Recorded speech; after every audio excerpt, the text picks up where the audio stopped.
Good morning students. Today we will start with the next chapter of optics. अब तक आपने first 5 chapters complete किए हैं।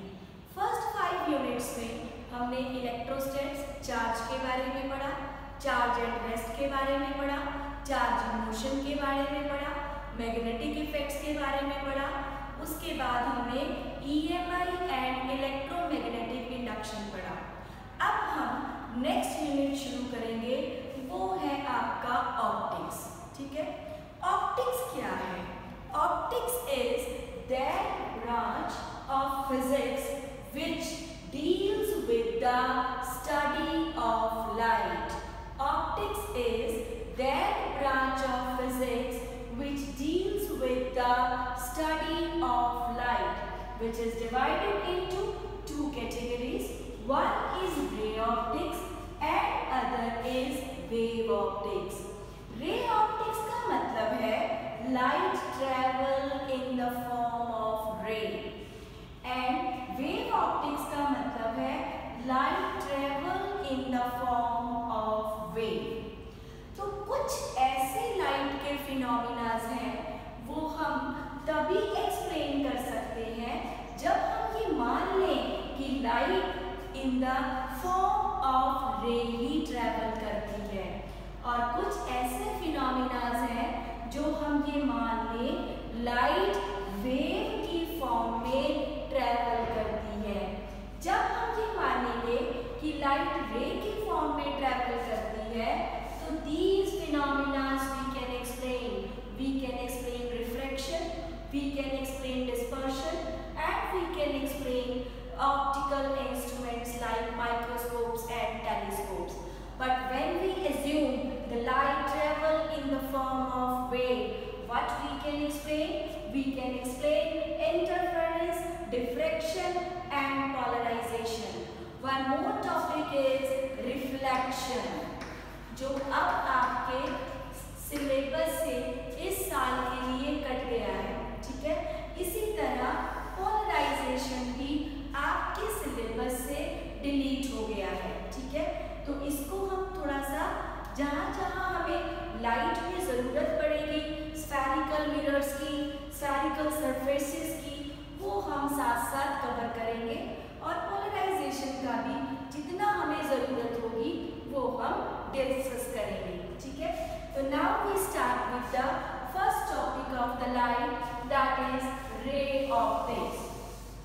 रे ऑप्टिक्स हम पढ़ चुके हैं कि light travel in the form of ray. तो सबसे पहला टॉपिक जो हम एक्सप्लेन करेंगे दैट इज रिफ्रैक्शन। रिफ्रैक्शन क्या है?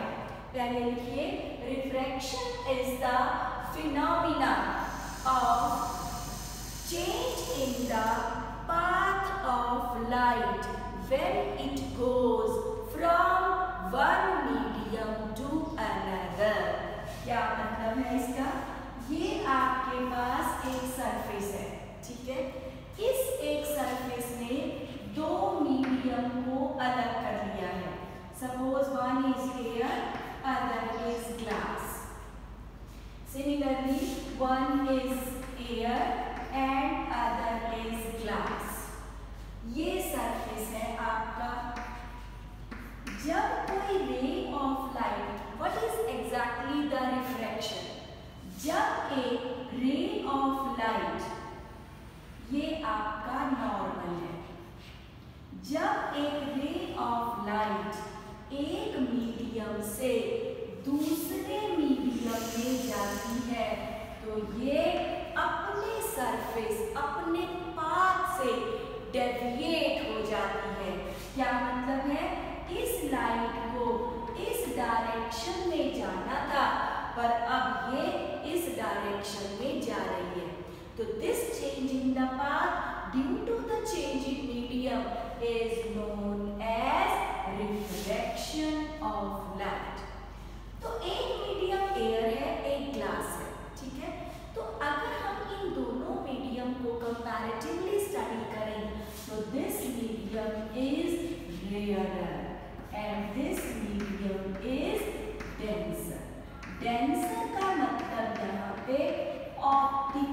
Rarer and optically denser.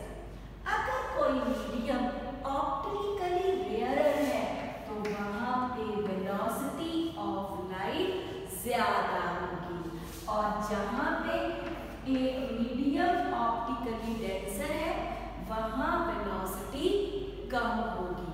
बात समझ में आई?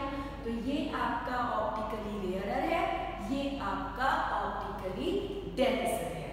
तो एक आपने बेटा पहले भी पढ़ा हुआ है, what is denser medium, rarer medium. Density से डिसाइड करते हैं, डेंसिटी मास अपॉन वॉल्यूम होती है, that is related to the matter, but this is related to the velocity.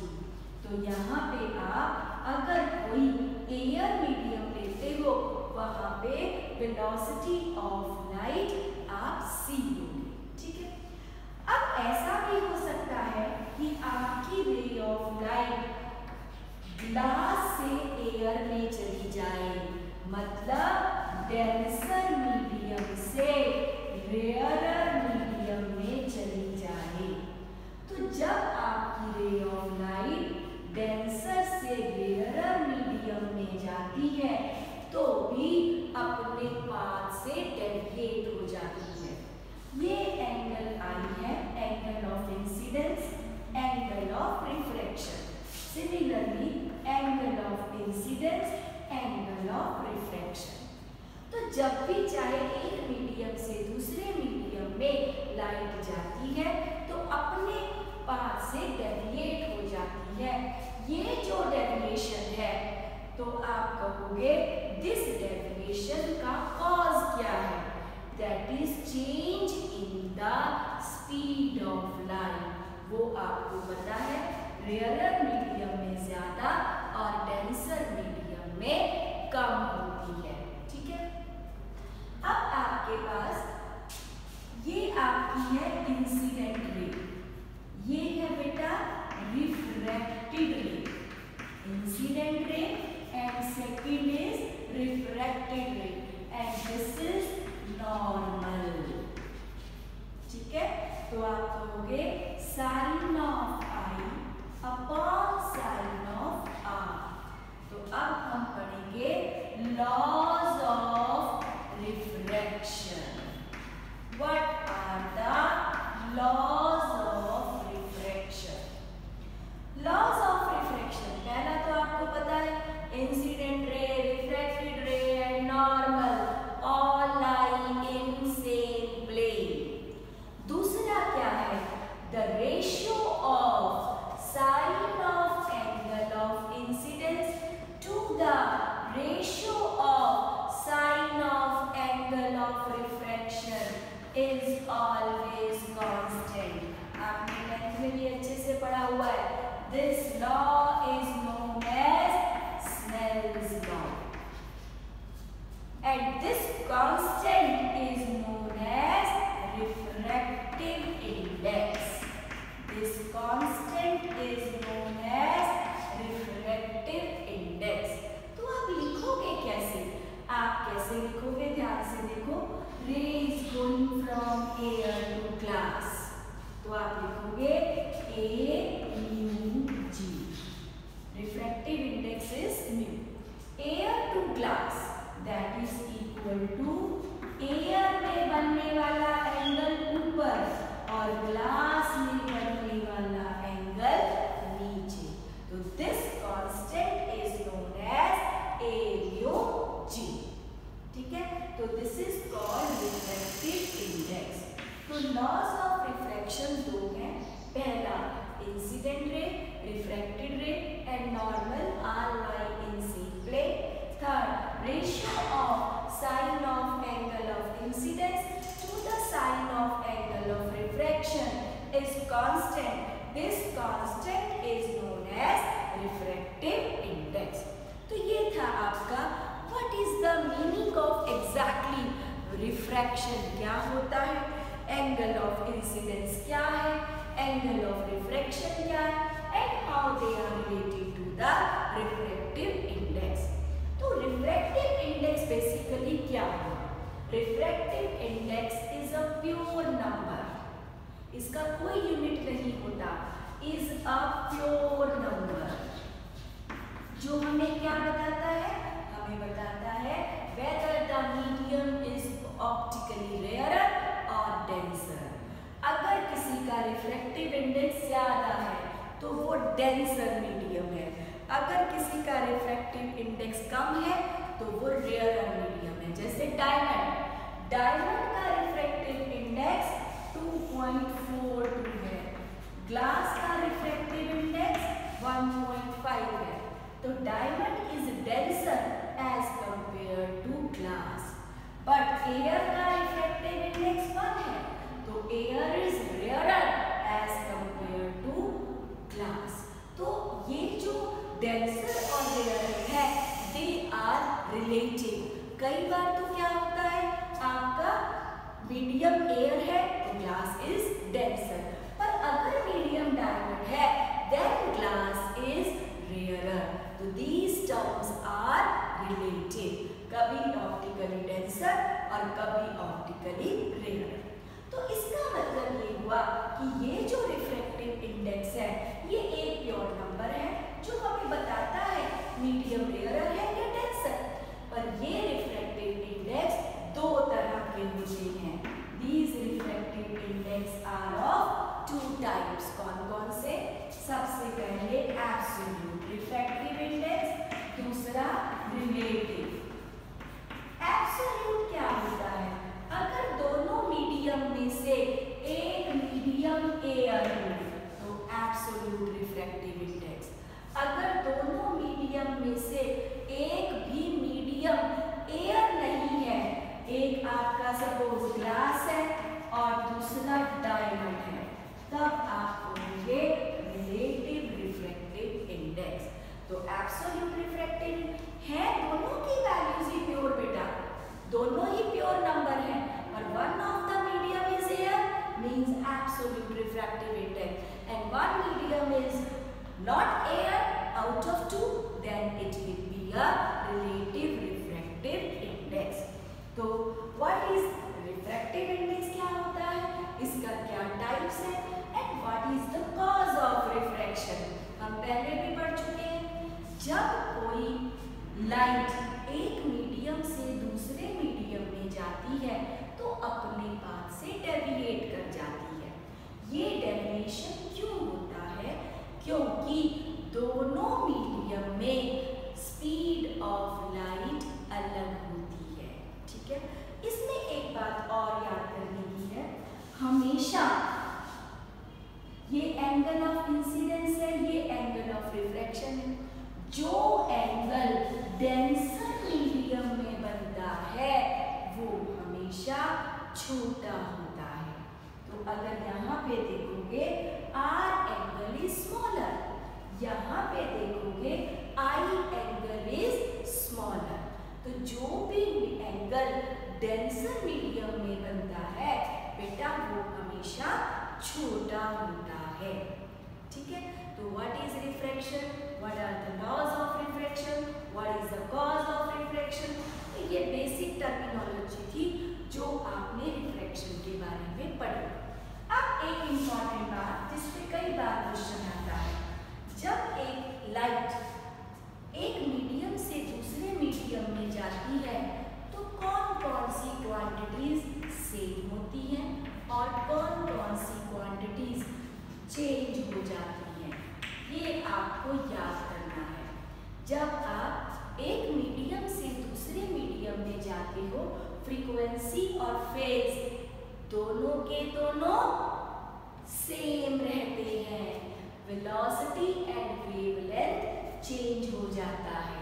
ठीक है, जैसे आपने यहाँ करा velocity 1 μ2 is v1 upon v2, तो अगर हम v2 निकालेंगे तो v1 अपॉन v, तो म्यू चेंज होगा तो वेलोसिटी चेंज हो जाएगी।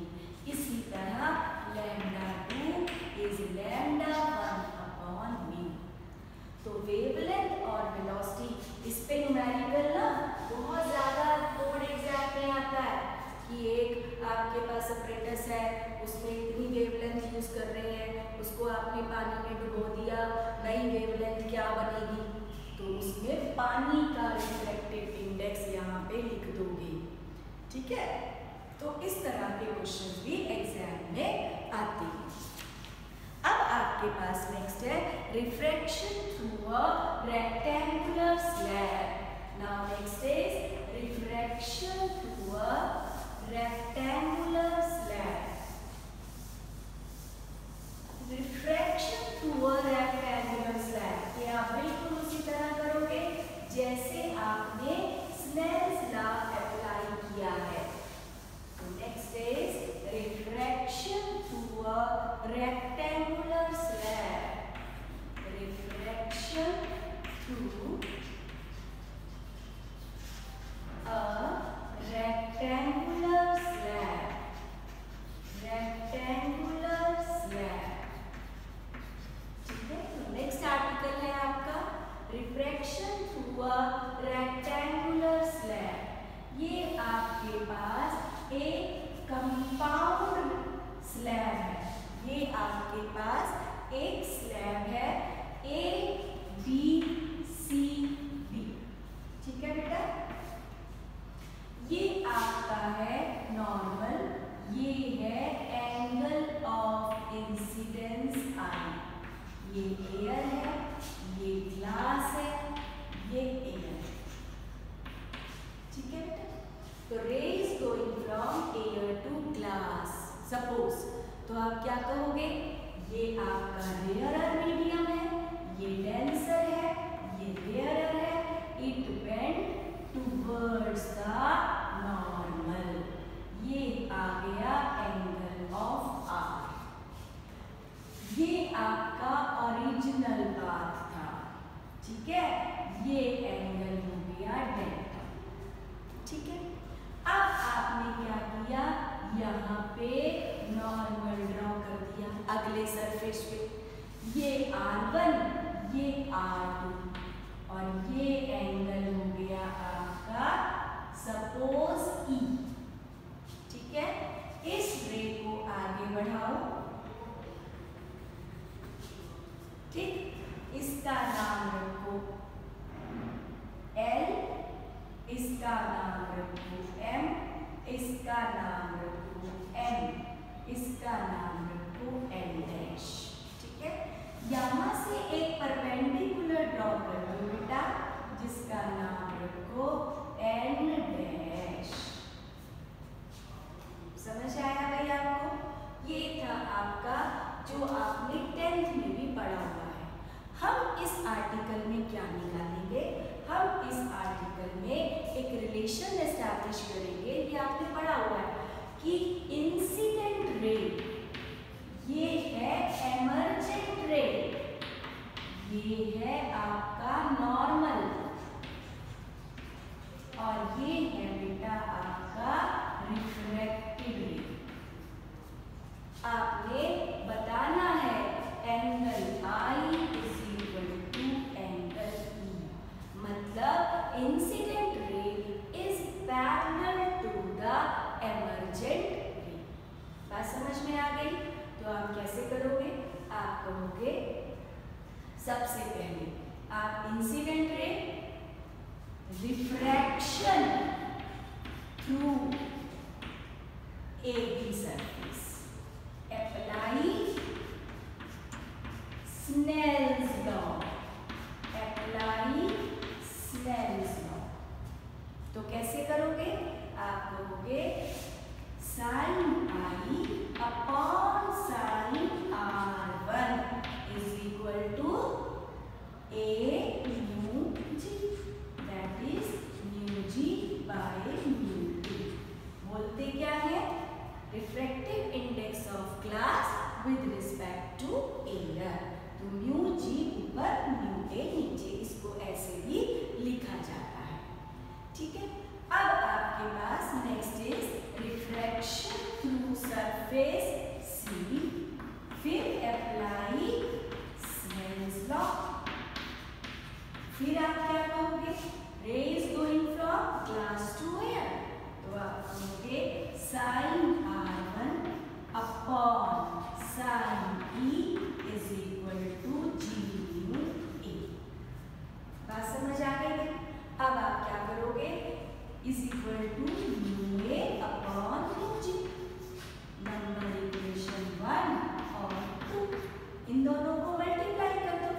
आपके पास क्या आ गया, a mu G into G mu a is equal to sine I upon sine r1 into sine of r2, यहाँ पे r2 sine of r2 upon sine of e। ठीक है, अब क्या है, अब आप क्या करोगे, r1 is equal to r2 क्योंकि these are the parallel lines. r1 अगर r2 के बराबर हो जाएगा तो आप क्या कहोगे, a mu G into G mu a is sine I upon sine e। बात समझ आई? अब आप क्या करो, यहाँ पे एक मिरर लगा दो, rays going from air to glass. ठीक है, तो आप क्या कहोगे, एक ए म्यू जी, क्योंकि मिरर अगर आप 90 पे लगा देते हो, रे विल रिट्रेस इट्स पाथ, तो ए म्यू जी किसके बराबर बनेगा, sine of E upon sine of R. अब ये भी वैल्यू ए म्यू जी की है बेटा, और ये भी वैल्यू ए म्यू जी की है। ठीक है, और r1 बराबर r2 है, तो आपके पास i बराबर e आ जाएगा। i is equal to e का मतलब angle of incidence is equal to angle of emergence. ठीक है, अब हमें निकालना है the expression for this m and dash, that is lateral displacement। ठीक है, lateral displacement क्या होती है, the perpendicular distance between incident ray and the emergent ray। तो क्या करोगे, सबसे पहले इस ट्रायंगल में L M this triangle, find the value of sin delta। sin delta क्या बनेगा बेटा, mn dash upon ln। ln क्या है, that is thickness of glass slab। ठीक है, अब आपने क्या करना है, आपने इस ट्रायंगल में find the value of cos r1। cos r1 क्या बनेगा, that is ln dash upon ln, ln dash upon ln। यहाँ से बेटा ln की वैल्यू यहाँ रख दो, तो आपके पास आ गया mn dash is lm sin delta। First equation से ln की वैल्यू आ गई ln dash upon cos of r1 sin delta किसके बराबर है बेटा, i is equal to r1 plus delta, r1 plus delta. तो बेटे डेल्टा आ गया i माइनस r1, और ln डैश क्या है, थिकनेस ऑफ द स्लैब। तो ये आ गया mn dash is equal to t upon cos r1 sin i minus r1। This is called the lateral displacement. ठीक है, लेटरल डिस्प्लेसमेंट किन किन फैक्टर्स पे डिपेंड करती है, पहला थिकनेस ऑफ ग्लास स्लैब, दूसरा एंगल ऑफ इंसिडेंस, तीसरा nature of material of the glass slab. तो इन फैक्टर्स पे लेटरल डिस्प्लेसमेंट डिपेंड करती है। तो ये है आपका कि स्नेल्स लॉ को अप्लाई करके कैसे हमने लेटरल डिस्प्लेसमेंट की वैल्यू निकाली और कैसे हमने प्रूव किया बेटा angle of incidence is equal to angle of emergence, मतलब incident ray is parallel to the emergent ray. E क्या है बेटा, angle of emergence, and I क्या है, एंगल ऑफ इंसिडेंस। ठीक है बच्चे। Now next is real depth and apparent depth. Next article is establish the relation between real depth and apparent depth. What is real depth and what is apparent depth? ध्यान से देखिए, मान लीजिए आपके पास एक पानी का बकेट है। बकेट को आप भर लिया पानी से, आप उसमें कॉइन डाल दो, तो कॉइन आपको जब आप देखोगे ना वो उठा हुआ नजर आता है। आपको लगता है बकेट को बाहर से देखो ज्यादा डीप है, कॉइन थोड़ा ऊपर उठ गया। तो जितना कॉइन ऊपर उठा that depends upon the concept of refraction of light। तो कैसे एक्सप्लेन करोगे? आपके पास ये एक बकेट है या कंटेनर है जिसमें पानी, ये मीडियम एयर है, ये वाटर है। ठीक है, ये आपके पास एक कॉइन है। कॉइन से ये आपने एक नॉर्मल ड्रॉ कर लिया, या आप कह सकते हो a ray of light which goes 90 degree to the surface goes undeviated। ठीक है, अब पानी से आपकी ये दूसरी रे गई नॉर्मल, ये एंगल ऑफ इंसिडेंस। ठीक है, rays going from denser to rarer medium, it bend away from normal। ये रे जो है आपको यहाँ से नजर आएगी आते हुए।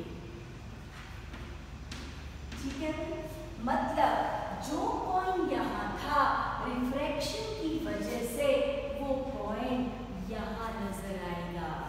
This is called real depth x। ठीक है, and this is called apparent depth y। तो आपने रियल और अपरेंट डेप्थ में ही रिलेशन निकालना है।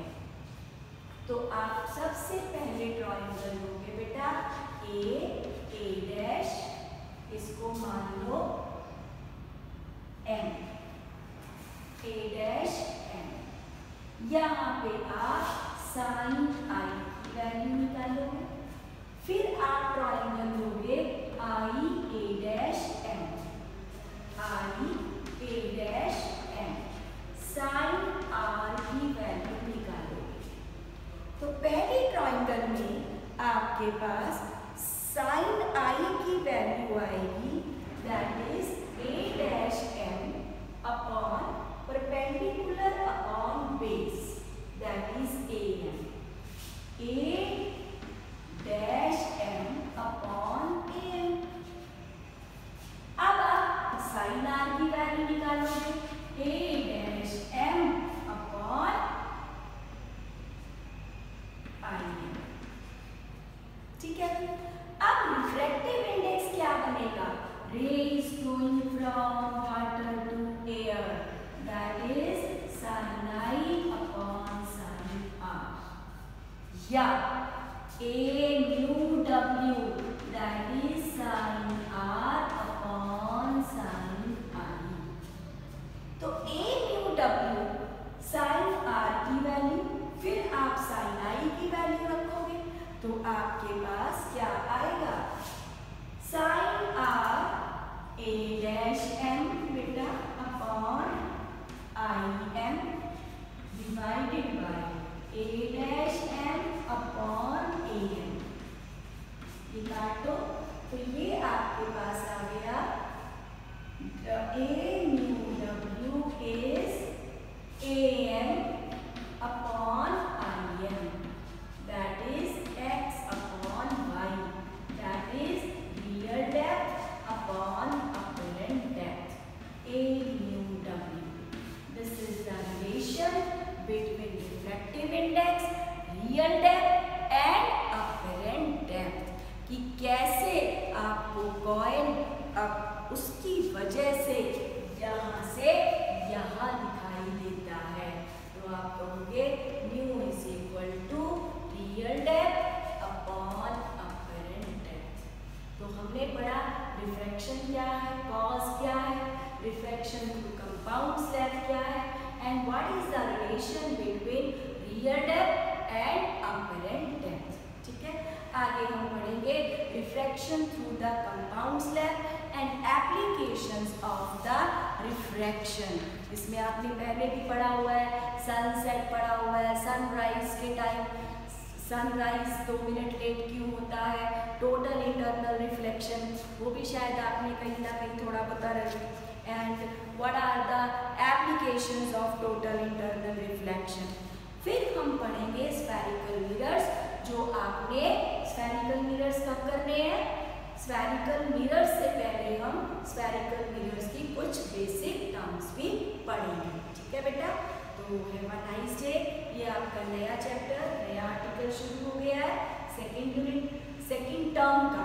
ठीक है, तो आपने इसको बहुत अच्छे से करना है और शुरू से आपकी तैयारी करनी है। After half yearly exams we are having our first lecture of optics. God bless you बेटा।